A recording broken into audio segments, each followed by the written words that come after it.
Hi, my name is Mark Ndali, and today I'm going to be discussing about the New York Times article called "The Fight for Gender Equality in One of the Most Dangerous Sports on Earth." It is a story of a lady called Valentina and her female surfer colleagues who constantly and audaciously travailed for female inclusion and equal prizes with males in surfing championships by showing their valor to accomplish the same height as men did. Throughout the article, we see how women were excluded from the game by making it harder for them to join. For instance, they had to rank in the top 24, an extra requirement that never existed in any other surfing contest. We also see the exclusion through phrases and pressure exerted onto them, using phrases like, "It's too dangerous, you're going to die, what are you doing here?" which constantly showed them how unable they were to compete with male counterparts on basis of their gender. The inequality of prices was also another form of gender-based discrimination. For instance, Valenti once won $1,750 and her male counterpart won $7,000, and this was another way for them to actually show that they did not belong here, or this was not the kind of game for women. As though this was not enough, big ways, using a phrase like "big ways are masculine, women feminine" further shows the belief that this game is not meant for women at all. But nonetheless, Valenti and her colleagues were ambitious enough to overcome the odds. We see her passion to make male and females equal by measuring her success as a factor of what men viewed as success. For instance, she said she would measure her success by using her own spreadsheet, a technique she got by a technique used by an expert South African male surfer that she aspired to be like.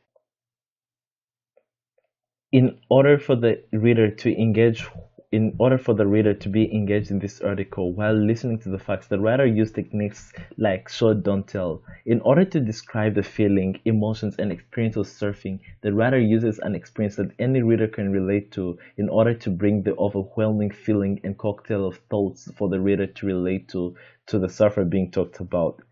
He also uses similes, a technique that makes the writing more interesting and lyrical by sparking the reader's imagination. For instance, here he compared the wave kind to the wave wind to build it on a bird dart road to communicate the confusion, randomness, and the kind of concentration needed for them to actually surf and stay safe. Quotations were also used throughout the article, constantly catching conversation in order to enhance action and characterization that also involve the reader further in the discussion. In the article, at first I had to notice the kind of attitude that the author demonstrates through the tone that he uses.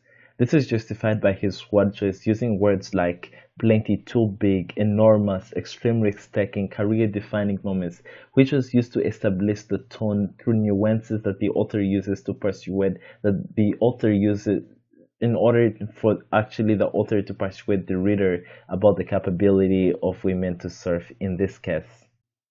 While reading, at first I had attentional bias due to lack of prior exposure, which made me to constantly miss out certain details because of ongoing thoughts in my mind, trying to figure out why they found joy in a risky and demanding, yet not well-paying job.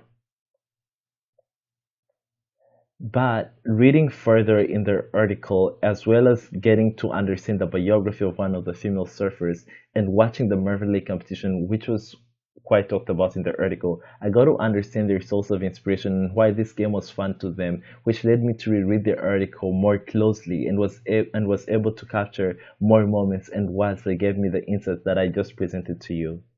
This is the end of the article analysis. Thank you very much for your time.